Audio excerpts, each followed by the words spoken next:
Lady of the Veils by Michelle John. Digital narration performed by Ivy, Free Spirit 11 Labs. Chapter 1.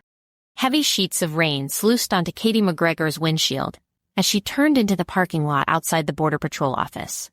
When she switched off the wipers, the glass overflowed with the downpour. She killed the engine and stepped out into the storm. Pools of dark water stood over the yellow parking lines, reflecting the halogen bulbs from the streetlights above. She put her head down and pelted toward the door. Even so, she was soaked to the skin by the time she made it inside. Panting and dripping, Katie squelched into the makeshift refugee shelter. The room was more full of people than she had ever seen it. The chairs that normally made neat lines through the middle of the room had been pushed aside to allow cots to be set up. Volunteer nurses in blue scrubs wrapped bleeding wounds with gauze, while people in plain clothes delivered sandwiches and bottles of water. A snaking line of Fae stood before the single, harried-looking social worker, who had been unlucky enough to end up on call. Fae of all descriptions packed the room, more than Katie had seen in the 3 months she'd been volunteering. A family of brownies, 3 feet tall, bald, and nut brown, clung to one another at the edge of a cot. The child had a white bandage wrapped around his arm. A satyr with curling horns and goat feet paced endlessly, wringing his hands. A dryad with leaves for hair and wood-patterned skin spoke seriously to the shining pixies darting around her head on their slender dragonfly wings. That wasn't half of them. The room was crowded with frightened, wretched people, each soaked, wounded, and far from home. They all spoke with Avalonian accents. Teresa Lane, Katie's supervisor, hurried through the throng. Her black braid had come loose to straggle around her face. Stress lined her features and darkened her eyes. "Katie, thank God." She reached for the younger woman's hand. "Thank you. May your kindness be returned to you. Oh, honey, I never remember, am I allowed to thank you for coming all the way out here in the middle of the night? Because really, thank you. I know you have school in the morning." Katie smiled reassuringly, allowing her hand to be pressed between Teresa's palms. "You can thank me. I'm happy to help. What can I do? They just keep coming." Teresa's outturned palm spoke of desperation.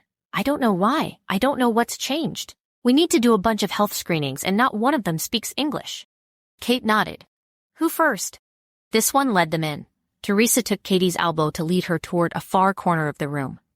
A bedraggled Tilweth Teg, his fingers all the same length and his ears poking out like daggers on either side of his face, sat in a plastic chair with his head leaning against the wall behind him. He wore a long red robe he'd muddied from hem to knee. His clothing marked him as a professional magus. Teresa cleared her throat. The Teg looked up with eyes the color of burnished amber. His expression registered recognition but no interest, until his gaze fixed on Katie and he frowned with confusion. "Good evening, magus," Katie said. The caster's frown deepened. "You speak High Fae?" "Common, too. I'm the translator here." He stood, seeming unsure, then bowed slightly from the waist. I thought I knew all the she in Avalon, at least by sight. I don't know you, lady. I'm not from Avalon, and I'm not a lady. You can call me Katie." If he recognized her as she, it probably would, make him uncomfortable. She smiled, doing her best to look friendly. "I'm told you led these people across the border." The Teg nodded, so she continued. "We need to begin health screenings. Will you ask them to cooperate?" "Health screenings?" The magus frowned. "We're immortal. What need have we of health screenings?" "You're immortal, but we're not. We have to make sure no one is carrying anything infectious they might be unaware of. The medics are just there," she pointed. Most of the medical practitioners were already occupied with wound care, but she could see Dr. Jepson was available. The Teg buried his elbows in his thighs and his face in his hands. Katie let him have his silence for a long heartbeat. The Peace Corps therapists would be by in the morning, but for now, there was just Katie. Her only skill was to listen in 2 languages, so that's what she did. She sat in a plastic chair beside him, and he lifted his head to meet her eyes. "This is more of an influx than we usually see, magus. Did something happen? Do you want to talk about it?" "Yes," he said. "Something happened. Avalon has fallen." Katie froze. Teresa said, "What? What is it?" She ignored her supervisor. Her heart kicked into high gear, pounding blood through her head so strongly it rushed in her ears. "What? No, how?" "The ogres have breached the walls." Tears welled in his eyes, and Katie felt them echoed in her throat. I don't know how. We were under an evacuation order from the White Palace, so we were all at the gate when everything started to burn. It sounded as if the whole city was screaming. I transported these people all the way to Tir na Nog, but the mage exhaustion, I was too tired to fight the border demons. That's how so many of them were hurt. The Teg buried his head in his hands again, just before a hard sob wrecked his body. Avalon has fallen, Katie thought. Tears, hot against her still cold cheeks, rolled down her face. She put her arms around the Magus, then buried her face in his shoulder. He hesitated only a moment before he returned her embrace, and they wept together. Teresa's face swam into view. She'd knelt near Katie's knees to study her, eyes brimming with a mixture of concern and hopelessness. Teresa didn't speak Fae, but Katie knew she had years of experience working with refugees. She'd seen more people lose their homelands than Katie had homelands to lose. What happened? Katie, what did he say? The young translator swallowed hard against the lump in her throat. The siege is over. The ogres have broken through the walls. Faerie's royal city is burning. Teresa gasped, covering her mouth with her free hand. Oh my God, did your people get out? You should call home and ask whether your family made it out. I'll take care of him. Go on. Katie nodded as she stood. She placed a hand on the still tearful Magus's shoulder, then fished her phone from the pocket of her jeans. She stepped into a corner for privacy. Mom didn't answer her phone, so she called Dad instead. He answered after the second ring. Hello, Hen, Dad said cheerfully. To what do I owe the honor? Katie blurted out her new information. She spoke again into her father's shocked silence. Dad, have you heard from Thale? Are they all right? Dad spluttered. I don't know, Kate. This is the first news I've had in days. Ask Mom, she pleaded. When you get home, ask Mom and then call me right back, okay? Okay, he agreed. Of course I will. When will you be home? I'll be late. They need me at the shelter tonight. But call me, okay? Call me as soon as you hear anything. There was much to do, and she quickly forgot to listen for the ringing phone.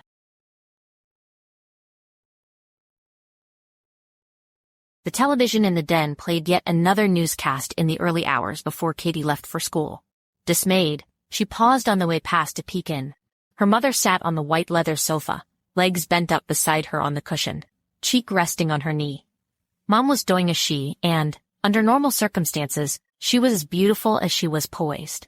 She had the perfectly symmetrical bone structure of her race, along with honey blonde hair and emerald green eyes. Her skin glowed with a faint, almost imperceptible bioluminescence. Today, even though it was still warmer in Mom's proximity than outside it, she was just another soul grieving Faerie. She had pushed her hair into a careless knot on top of her head, and still wore pajama pants, with an elderly Nirvana t-shirt she'd inherited from Katie's father.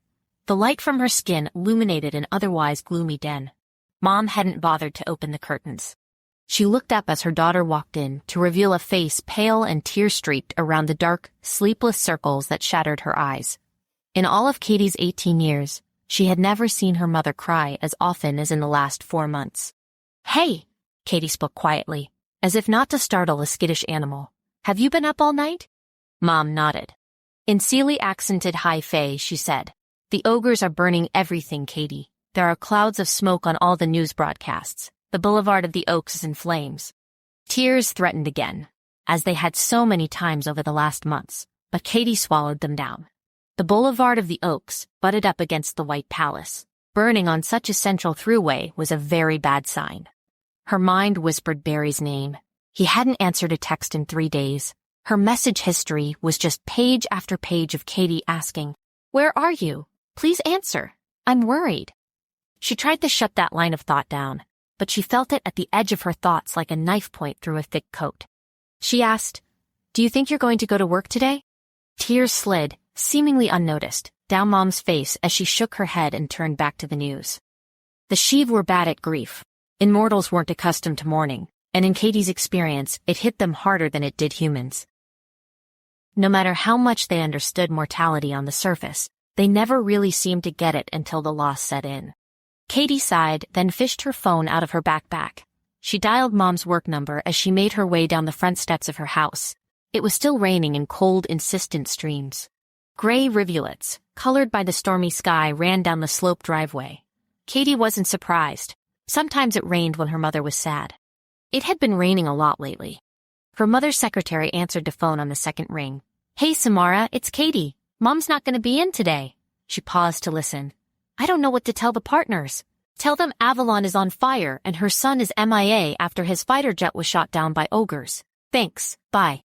She slid into the car and turned it toward the drive. Arborville, California was a suburb of San Francisco, boasting roughly 3,000 souls. The population was overwhelmingly wealthy. Most of the houses in Katie's neighborhood were large and built far back from the street, with long drives terminating in metal gates. A button on her keys swung the gate open automatically, so she never had to touch the wrought iron. Mom was just as allergic to the metal as she was, if not more so, but she insisted on keeping it there to ward off hostile Fae. No one from the Sealy court had ever come looking for a fight, to Katie's knowledge. But her mother still had the gate. Mature trees lined a picturesque road. In this storm they lashed back and forth, scattering wet leaves across the windshield of her silver Tesla. She pushed the button that connected the car stereo to her playlist, and cranked the Ramones up as far as she could stand, then sang along to "I Wanna Be Sedated," almost loud enough to make her throat hoarse. If Beri were here, he'd tease her about liking music that went out of style before her father was born, and she'd tease him for thinking Avril Lavigne invented punk when she wrote Skater Boy, even though he knew enough about music not to think so. Then one of them would turn it up. The classics were the classics for a reason. Of all the wizard-trained musicians she'd ever met, he was the only one with any taste. What if she never got the chance to tell him she loved him? What if she'd wussed out just often enough to be always? She parked in the student lot at Arborville Preparatory Academy for Girls and trudged inside. Katie was at the tail end of her senior year, and she had 3 classes she wanted but didn't need. She could graduate any time, but her 2 besties were juniors, and she decided to stay for 1 more semester. She'd been accepted to several good schools already. Harvard was her first choice, and she'd wanted it more than anything, but even as she stuck the stamp to the envelope, she'd realized her essay was weak. She was from Arborville. The minute they saw her return address, they must have guessed she'd never overcome personal adversity. She'd just about decided on NYU. It would still be easy enough to go to Johns Hopkins for med school as long as she studied on the East Coast. Spanish first hour was uneventful, and pottery was pleasantly relaxing, despite Katie's mental state. Third hour, she had American history with Miss Tickle, which she'd taken because her 2 best girlfriends were in it. The students filed in to find the news playing on the wall-mounted TV above the whiteboard. From habit, Katie looked up to see what was on. Roiling, greasy smoke billowed from a disturbingly familiar skyline. She froze beside her desk. Clara Weinberg, a red-headed girl Katie had known since elementary school, frowned with concern. "Miss Tickle," Clara said, "could we turn off the news? I don't think any of us are in the mood." "Are you kidding me right now, Clara Weinberg? You have a B- in this class, and now you want to tell me how to teach history." Tickle widened her eyes with exaggerated disbelief. She changed her tone, pitching it to make it clear she was speaking to everyone now. "The siege of Avalon has been history in the making, ladies and gentle femmes. We don't just share a border, they're also a very important ally and trade partner. None of us know how this will affect our lives yet or what we're going to have to do without, but I'll tell you this. Someday, your kids or your grandkids are going to ask you where you were when Avalon fell. You don't want to tell them you were too busy doing TikTok challenges to notice." Clara gave Katie an apologetic look as they made their way into their seats. Riley Jones was already there, seated across a narrow aisle from Katie's usual spot. The class had been working on a group project the last few weeks. They were supposed to give a presentation on Thursday, so today they were allowed to sit in loose clusters and work in class. Katie and her 2 friends had teamed up. They turned their desks toward each other to make a larger work surface. She half listened to the television while the other girls murmured around her. On the other side of the room, somebody laughed too loudly and was shushed by her friends. Katie wondered if Mrs. Tickle wasn't actually allowing them to do in-class work today because she wanted to watch the news, but she wasn't willing to start a fight about it. The news anchor was the only male voice Katie could hear, so he cut through the quiet chatter when he said, "Breaking news reports that the High King of Faerie has been executed. We have Harry Chen reporting live from..." Katie's head shot up. Her heart fluttered and she stood without thinking. Clara and Riley exchanged worried glances. "Can you turn it up?" Katie's voice shook. She didn't care. "Everybody be quiet, please." Nobody heard her, or if they did, they didn't care enough to stop talking. "Would all of you please shut the fuck up?" Katie snapped. "I am trying to hear the newscast." The room fell silent. More surprised than angry, Miss Teakle said, "What in the world has gotten into you, Katie?" Katie ignored her. As if of their own accord, her legs carried her to the front of the room to look up at the TV. She knew the program. It was CNN's News Today. She even knew the anchor. Ashley Tucker had hosted a children's show about animals on PBS when she was a little girl. A reporter Katie could only assume was Harry Chen stood, microphone in hand. He wore a blue windbreaker that wasn't doing him much good against the pouring rain. His hair was soaked, slicked against his face until he looked small and half-drowned. Ashley Tucker said, "The weather has been fairly erratic." Carrie waited out the broadcasting lag until Ashley's words reached him, then nodded into the camera. He held an earpiece in place with his right hand. "That's right, Ashley. You may be aware that the High King of Faerie is magically linked to the land itself, so when the king unexpectedly or violently dies, the weather reacts unpredictably. The locals call it Gianul Terrora. It means the sky is weeping. It will end when a new High King is crowned, though it certainly seems it could take a while to find one." "No," Katie said, to no one in particular. "It means the sky is in mourning." "Not weeping. Mourning." Miss Teakle said, "Kate, are you okay? What's going on?" "He doesn't know what he's talking about," Katie explained. "There's a language barrier. He's confused." The camera focused back on Ashley and his perfect hair. "Thanks for that, Harry." For those just joining us, international news is grim this afternoon. The ogre forces that have laid siege to Avalon, Faerie for the last 4 months, broke through the city's battlements at approximately 11 o'clock last night. They took the White Palace at some point between 12:30 and 1 o'clock in the morning. No, Katie's hands floated up to cover her mouth. They shook against her face, light as butterfly wings. No. No, no, no. Ashley Tucker continued like a person with no idea he'd just ruined Katie's life. This morning, at roughly 7 a.m. Eastern Standard, video footage was leaked to the internet that confirms the High King of Faerie, Bale of Royal House Quintanar, and the entirety of the Quintanar line, has been executed by hanging. Katie gasped. She'd been fighting tears all day, but now they ran down her face as unremarked upon as her hands over her mouth. Clara spoke into the stunned hush of the classroom. "Riley, do you remember that boy from Katie's birthday party, that smoke show with the motorcycle? The blonde? Do you remember what his last name was?" Quietly, in a tone of wonder and horror, Riley said, "Yes." Ashley Tucker said, "Though the video was released by an anonymous source, News Today has been able to verify its veracity. We must advise viewer discretion. This video is very graphic, and sensitive viewers may find it disturbing." It wasn't raining yet as the video started. The sun was just coming up, but Katie would know those apple trees and the long line of marble retaining walls anywhere. The video was set in the palace's west courtyard, though a makeshift gallows had been erected on top of the flower bed, where Queen Leela's roses should be. A small wooden door, obviously a servant's exit, slammed open, and 2 tusked ogres with jetting jawlines and piggy eyes led Katie's godfather out at gunpoint. It was unmistakably Thale.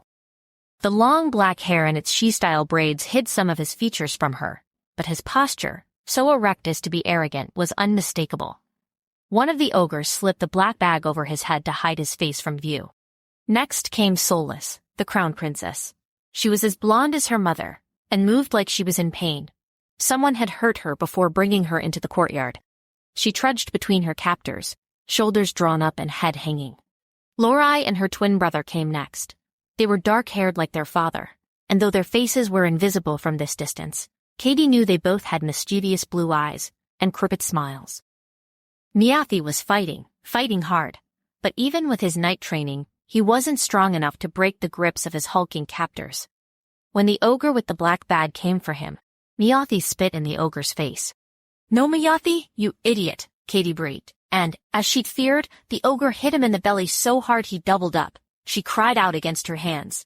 While he was bent over, the ogre shoved his head in a bag.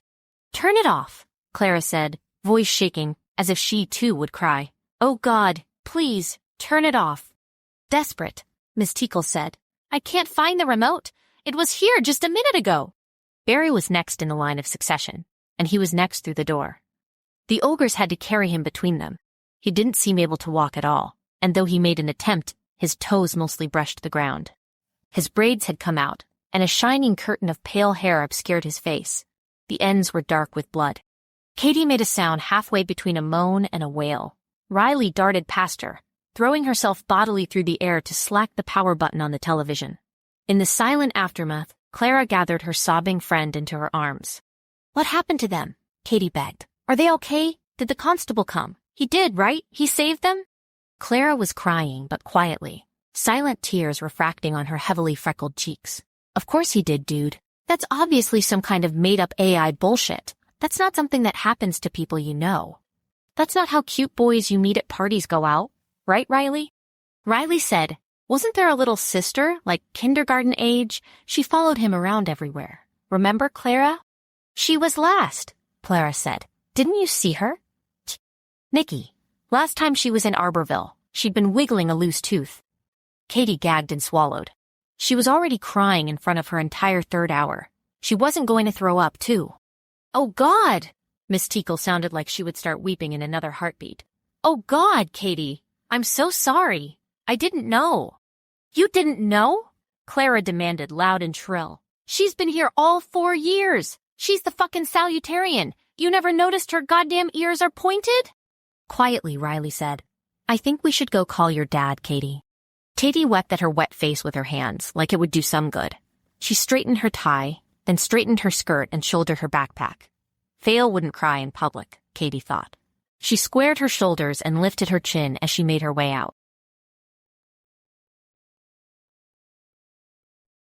Katie sat on her bedroom floor until her dad came home from work, noodling on the white Fender Stratocaster she'd gotten for Christmas the year she turned 13. She wasn't allowed to plug it into its amp without prior notice, so she practiced chords and progressions with only the faint thrum of muted strings for company. She wasn't good and didn't really know how to play. But Joey Ramone had said to get on stage while you were young, and, in all things, Katie strove to make Joey proud. She smiled at the thought. It had been a long time since she picked up this guitar. She and Beri used to talk about starting a punk band. He always threatened to have love and hate tattooed on his knuckles so he could defend them in the bar fights that would surely break out at their gigs. Afterward, he said, he'd use the other hand to make love to women with mohawks. He would sing, of course, with that magic trained tenor that was unsuitable for punk, and she would play guitar before she learned how to do it right. Sometimes, Katie used Joey's advice as an excuse not to practice. That would definitely not make him proud. A knock sounded on her door. Katie called, "Come in." Dad peeked around the edge.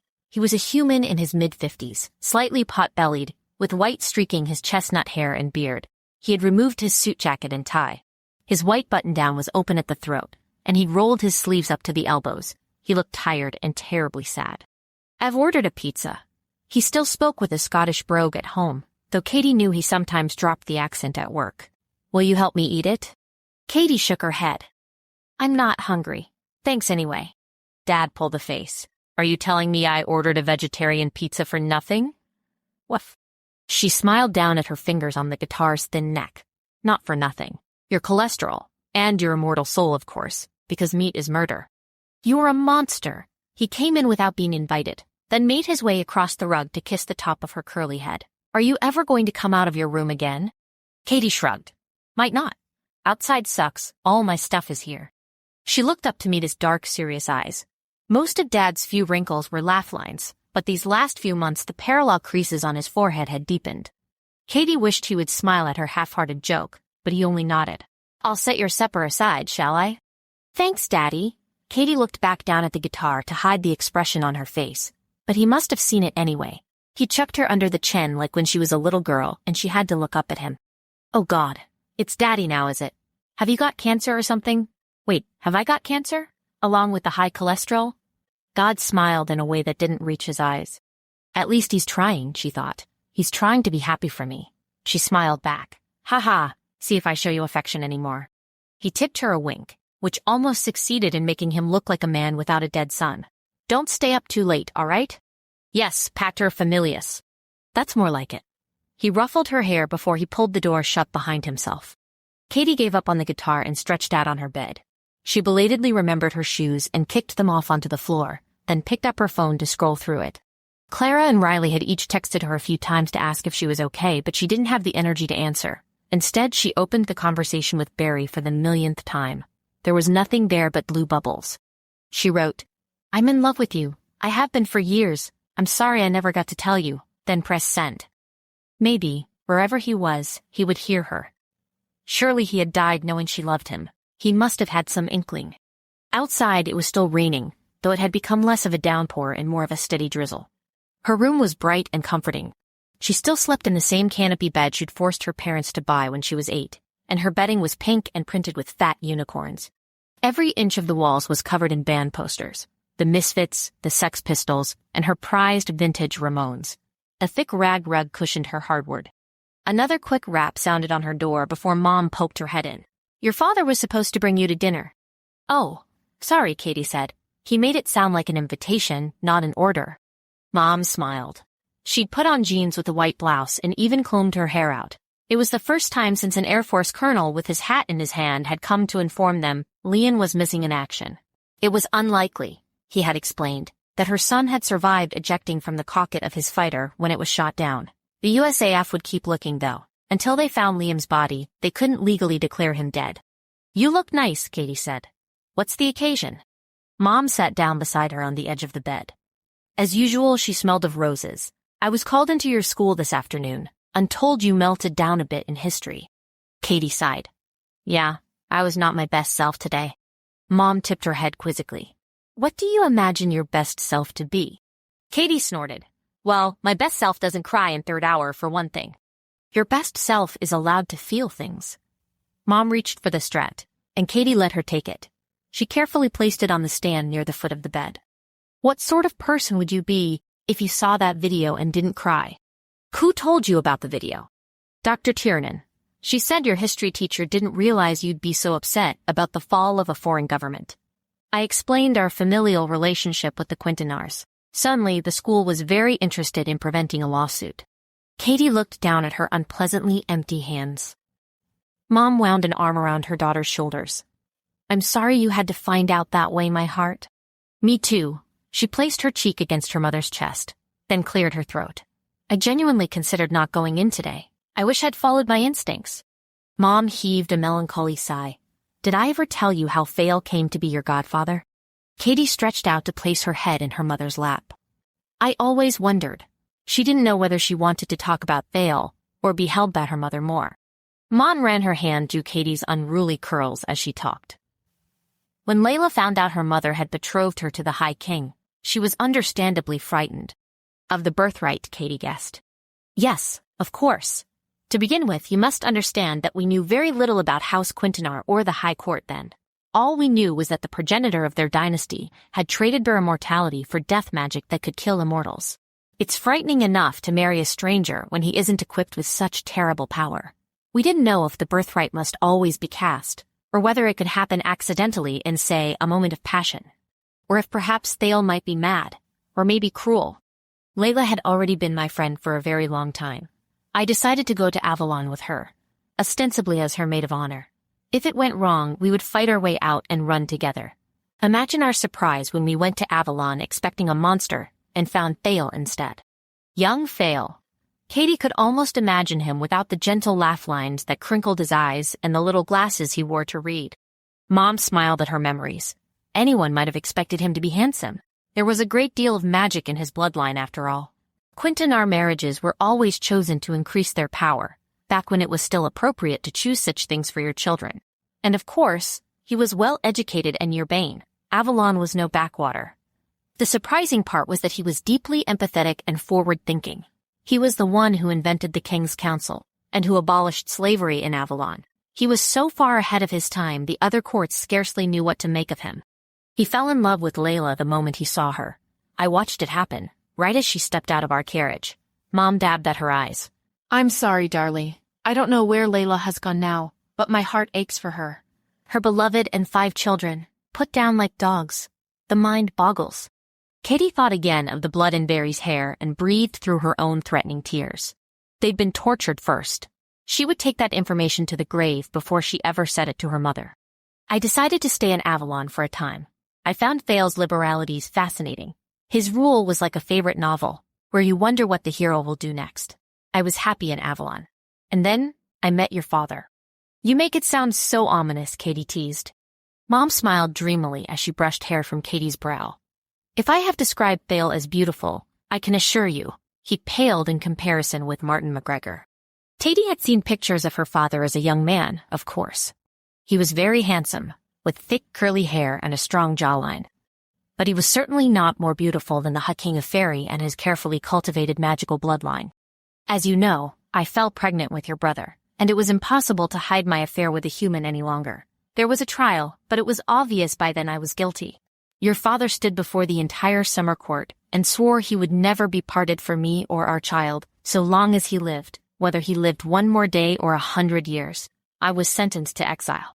Isn't it standard to execute the human when those mixed relationships happen? Katie had always wondered how they both escaped alive, but before now her mother had been oddly mysterious about her sentence. Katie hadn't dared to ask. Mom narrowed her eyes at the memory.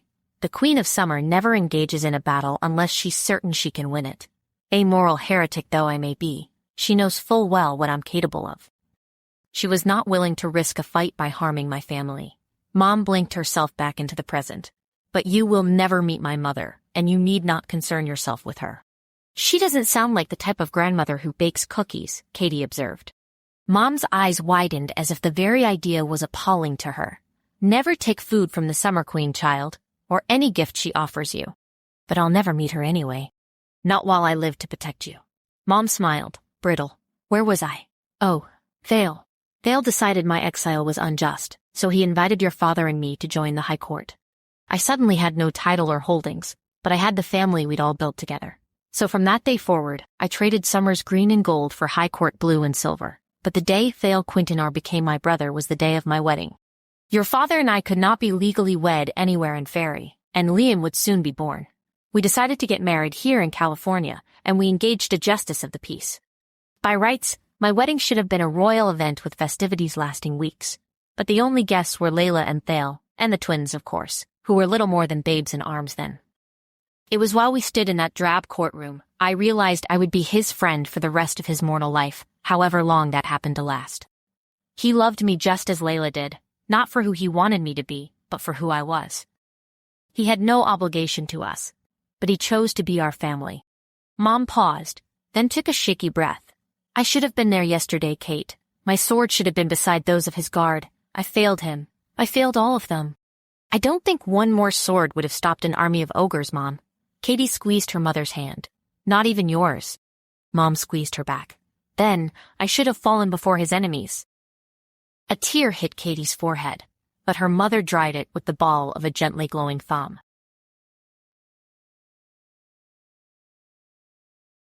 Katie skipped school for the next 2 days.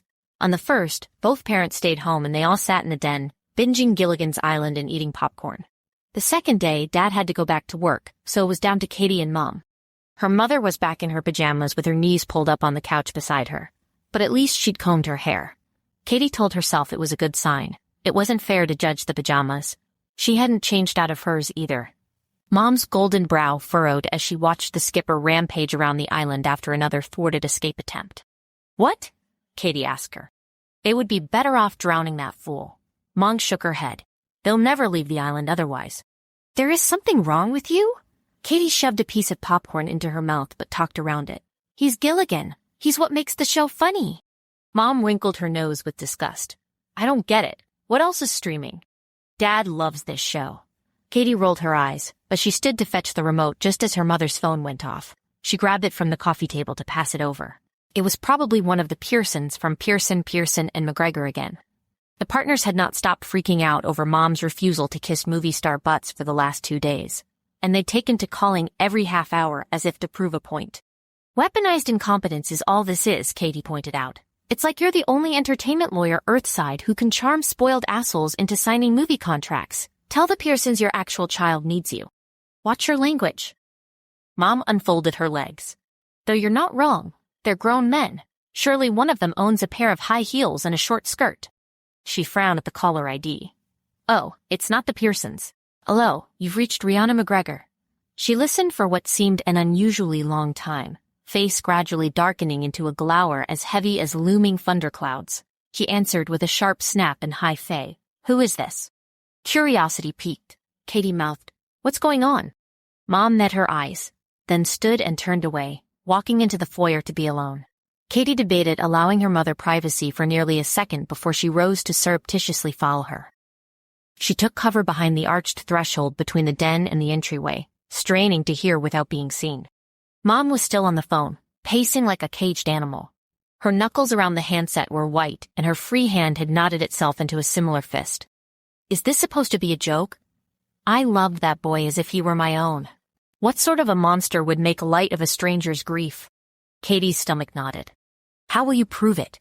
Mom's voice was soft and dangerous. She paused, listening again, then crossed an arm under her breasts, as if to hold herself in. Her answer was steel. Fine, I'll come. But you have my word on this, sir. If you are lying, I will make you suffer. Mom stabbed the phone screen savagely with the point of her index finger, then straight arm leaned on the little table near the door. Her shoulders shook with silent tears. Katie's heart gave a sick lurch as she moved into the foyer. Mom. What happened? Are you okay? Her mother lifted the hand that still held the phone to the bridge of her nose, shivering with repressed emotion. I need to go out for a while. Stay here. Why? Where are you going? Katie scowled, crossing her own arms like a mirror of her mother's posture. Mom glanced at the phone again, as if to reassure herself she still held it. He called himself Beri Quintanar. He said Nikiana was with him at the immigration office at the border. He wants me to pick them up. Stunned silent, Katie remembered Beri's toes dragging the grass and the blood caked in his hair. She blanched, swallowing a lump that might have been tears or her gorge. That's sick, Mom. Who would say something like that? Tears slipped down her mother's cheekbones. His voice was so very familiar. What if it's true? It's not! Katie's tone was louder than she'd intended. Mom flinched. You didn't see that video? Beri couldn't even walk to his own execution. Mortals don't come back from that. Katie, I'm sorry, I'm so sorry. Mom offered up her hands, turned palms ceilingward in supplication. But I need to know. I need to see for myself it's not them. Katie studied her mother's face for signs of madness. Mom had always warned her half-human children that the summer court had not forgiven her for their births, and that someday the ceiling might come for all of them. The familiar voice on the phone seemed like such an obvious trap. Katie wondered if, after these long months of pain, her mother had finally lost her grip on sanity. She placed her hand over trembling lips to keep them still. You can't go. Somebody's trying to lure you out. Mom said, then their wicked plan has worked. They've lured me. They stared each other down for a long second, before Katie realized she knew her mother too well to argue anymore. Fine, I'll go with you. Mom hesitated. You won't. It isn't true, my love, badly as I want it to be. And when it's not, you'll be crushed. I'm already crushed. I'm not the one in denial. In her own ears, Katie's voice sounded like cancer, as if her insides were rotting. That's not why I'm going. I know I'll have to be the one who puts your pieces back together when this turns sideways. I just hope I don't have to staunch the bleeding and call the police. Scowling, Mom said, I'm not a child, Catherine. You don't have to rescue me. Are you sure? Katie snapped. I've been forcing you to eat for weeks. Yesterday I reminded you to take a shower. Somebody has to be the adult here, and I'm starting to realize it's not going to be you. Mom's mouth fell open with incredulity. I'm sorry if my grief is inconvenient to you. Katie scoffed. Just because you're immortal and I'm going to have to do it more often than you, doesn't mean you're the only one grieving. I never even had a hamster, Mom. All of my grandparents are alive. The first time I ever experienced grief, it was for my dead brother. The second time was for the boy I've been in love with since I was 10. I can't raise you right now. I need you to be an adult and stop abdicating from your own life. The tear tracks on Mom's face caught the glow of her skin, refracting like tiny prisms. Guilt flooded Katie's eyes, and she looked away, swallowing. I'm sorry, Kate. Mom's voice was soft but resolute. I have to go. If you want to come along, you may. She turned, snatching her purse off the buffet in the foyer. They were both still in their pajamas and slippers, and Katie realized her mom wouldn't give her time to change. She ducked into the kitchen to grab a paring knife, specially commissioned by her father in bronze for use by his Fae wife and children, from the dish trainer. It wasn't much as far as protection went, but was better than nothing. She chased her mother to the car. The border was 20 minutes from their house, and they rode the whole way in silence. Faerie had come back during one of the nuclear weapons tests during World War II. The common theory was that the military testing of the atom bomb tore a hole in the veils between the two worlds, but no one actually knew. In school, Katie had learned crossing this beach was once a way to reach the ocean. She had seen pictures of people in old-fashioned bathing suits playing in the water and sand right here.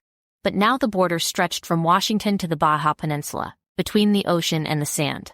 It was a pulsing, living line of white light, always in motion, undulating as the tides behind it ebbed and gathered. The fence stretched as far as the border, just past the high tide line. Machine-gun-mounted guard towers menaced every 100 feet, with one large gate every few miles. Armed sentries paced it. Each held a rifle on their uniform shoulder and a sword sheathed along one hip. The swords in the fence were of stainless steel. If anything came from the wrong side of the border to pick a fight, iron or an iron alloy were the only things that could stop it. Katie knew she would feel the heat from the poison metal as soon as she stepped out of the fiberglass-bodied Camaro. Mom stopped the car in the little lot outside the customs office, then strode in with her shoulders squared and her chin tilted at a proud angle. Katie followed, wishing there was time to cry. The room looked exactly the same as when Katie was last here, though she recognized none of the current crop of refugees. Most of the time, when Katie volunteered during the day, there were social workers all queued up to start doing paperwork with the displaced, while Katie was available to translate. Today, those people were absent, and instead a Border Patrol agent in a bulletproof vest stood near the door. His name tag read, Fleming, but Katie knew him as Pete. Apparently, ICE was worried about hostile activity in the wake of the war. "Hey," Pete waved in Katie's direction. Faint traces of pity stained his expression, and she realized why she hadn't been called to help translate in a few days. "How ya holding up, kiddo?" Katie gave him her best wan smile. "Taking it a day at a time. Pete, this is my mother, Rihanna MacGregor." Pete's eyes went wide. It wasn't the first time she had seen her mother have this effect on a person.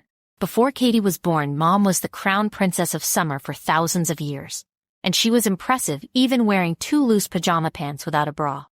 Pete swallowed and stammered. Hi, I'm Pete. Ah, Pete Fleming. I didn't realize you were related to Katie when the newbies asked for you this morning. Small world, huh?" Mom just smiled, which made Pete flush like a little kid. The agent looked around as if to determine the distance between himself and the nearest traveler. "Your godchildren need a sponsor to sign for them. You are an American citizen, aren't you?" "I am," Mom agreed. "Have you been able to verify the identity of these people?" "I mean, the paperwork matches up, if that's what you're asking." Pete shrugged, awkward. "And he looks just like the kid from the tabloids. I mean, if that kid was homeless and 20 pounds down." Katie said, "It's not him. He's been dead for days. You know better than to trust the things that come out of Faerie, Pete." Pete gestured to the sword at his side. "Yeah, I'm aware. I did my due diligence, kiddo. But I guess you can decide for yourselves. This way." He led them through a plain wooden door and down a hallway which smelled of bleach.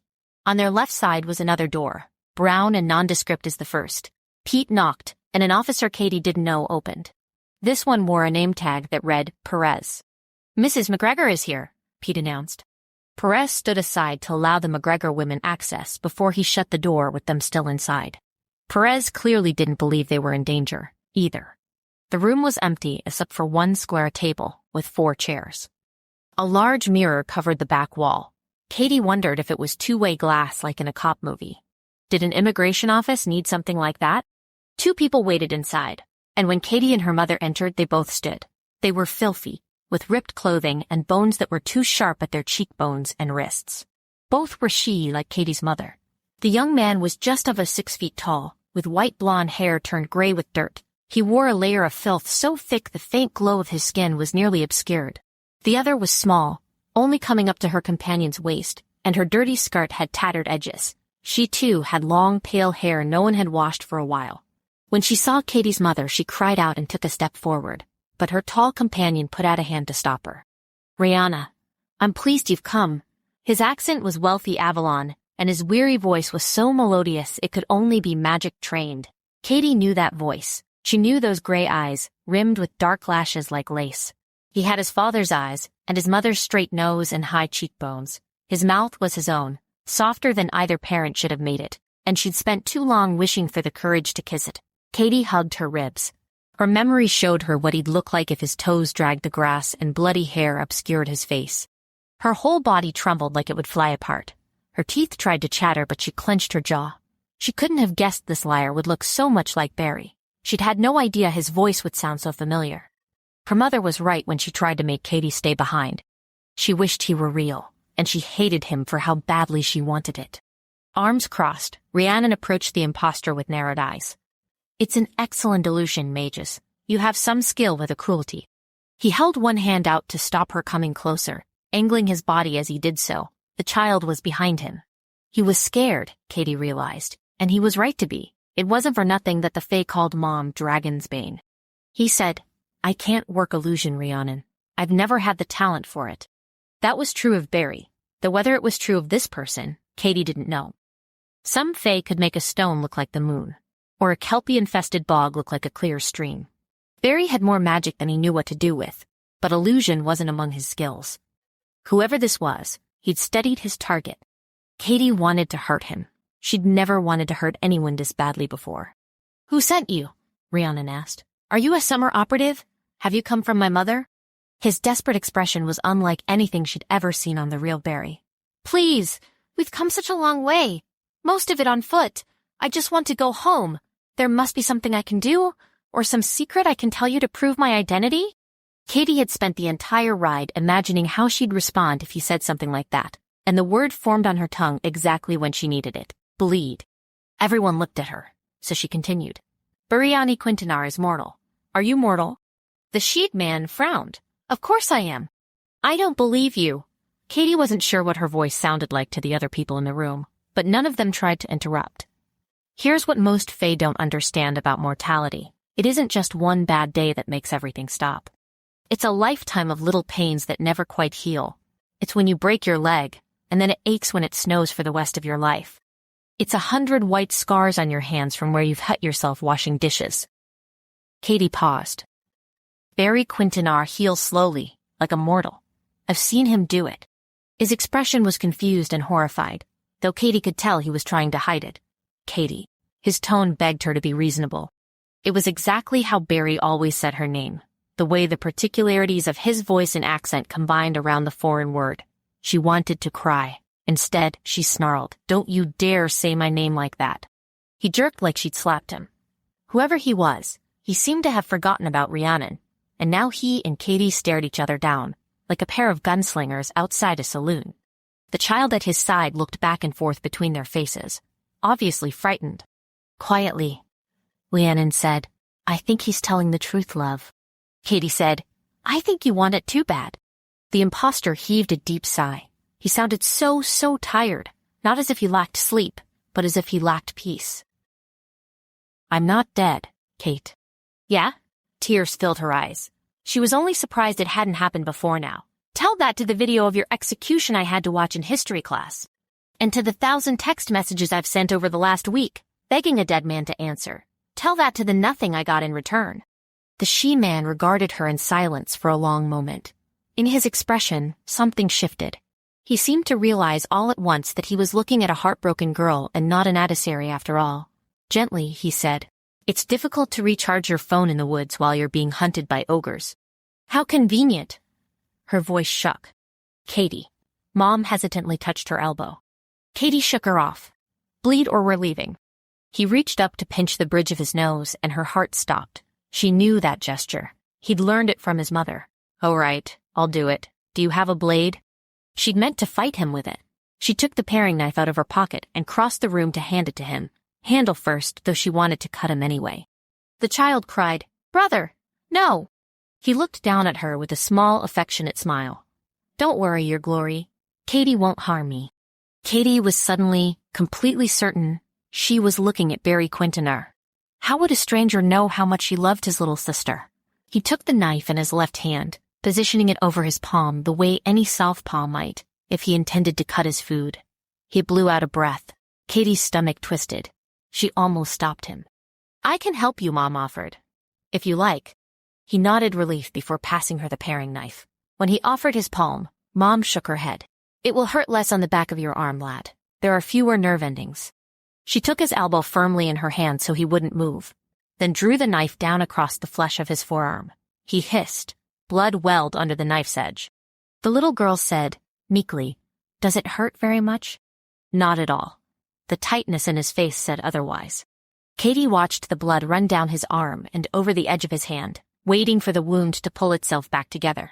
It didn't. Crimson fluid dripped onto the floor, forming a tiny puddle on the tile that gleamed under the fluorescent lights. After 30 seconds, Mom said, "Get me something to staunch this with." Katie hurried to obey. She pulled a handful of paper towels from the dispenser near the wall-mounted hand sanitizer, then passed them to her mother. Mom pressed them against the cut, then sobbed and threw her arms around Beri's neck. He hugged her back, burying his face against her shoulder and sobbing with heartbreaking passion. Nikiana put her hands over her mouth as if to stop herself from crying as well, but Katie's step toward her was all the permission she needed to break and run into a hug of her own. Katie scooped the little princess up, squeezing her as tightly as she dared. Mickey was lighter than even so small a girl had any right to be. The tears finally came. Katie wept into the child's hair, while Nikki linked her hands around the back of Katie's neck. "Katie," Nikki whispered, "I missed you." "I missed you too."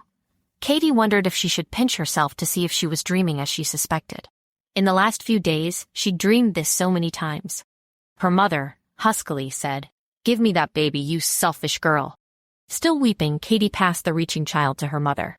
Beri looked lost and slightly abandoned by Mom's shift in attention, but after a second he met Katie's eyes. For a long moment they only studied each other. He was the one brave enough to reach for her hand. She stepped past his grasp to pull him hard against her, looping her arms around his waist and burying her head in his chest. He held her just as tightly as he rested his cheek against her hair. For a long time that was all there was in the world. Just this. Just him. Beri leaned back to study her. His gaze darted from Katie's eyes to her forehead, to her chin, drinking her. "I never thought I would see you again. I helped, but I didn't believe it." He was anxious, Katie realized. He tended to be anxious, and he tended to babble when he was. Katie looked up at his grimy face and matted hair. Compared to the way she felt right now, the amount she loved him before he died was a teardrop on a planet made of oceans. They were so close she felt his heartbeat racing. Katie pressed up on her toes to take Beri's face in both shaking hands, resting her thumbs on his cheekbones and her fingers at his temples. She kissed his chin. It wasn't enough. She kissed his cheeks, his nose, his forehead, both eyelids. She tasted dirt and tears, and didn't care. She kissed him everywhere she could reach, except for his mouth. Though she came so close to his bottom lip, she brushed it with her own. When she came up for air, she found his lips slightly parted, a mixture of wonder and heat in his eyes. She didn't know what it meant. She knew exactly what it meant, and a flock of birds took flight in her pulse. Beri pulled in a shuddering breath. "I missed you too." "Don't let me go," Katie whispered. He placed one careful kiss at the edge of her hairline. "Never." Mom cleared her throat, and they both jumped. She frowned heavily enough for Katie to remember she'd just spent what felt like a lifetime, passionately kissing a boy in front of her mother. Mom's expression didn't seem to disapprove, though. It seemed worried. She said, "We should get home, you poor darlings. You must be famished." Mom signed 500 million forms in that little room before Perez led them out through the back way to avoid the attention of the crowd in the lobby. Katie walked a step behind until Beri slowed his gait just enough to take her hand. That was real, the way he'd looked at her. Something had changed. As soon as they were in the car, Katie's mother called her husband to tell him the news. Beri pulled Katie into the back seat with him. Pressed close to his side in a too small space was exactly where she wanted to be. He looped his arms around her comfortably, while she leaned her back against his chest. When Beri rested his face against the top of her head again, Katie closed her eyes and let peace wash through her for the first time in days. This was not an answered prayer. It was a miracle. Like the resurrection.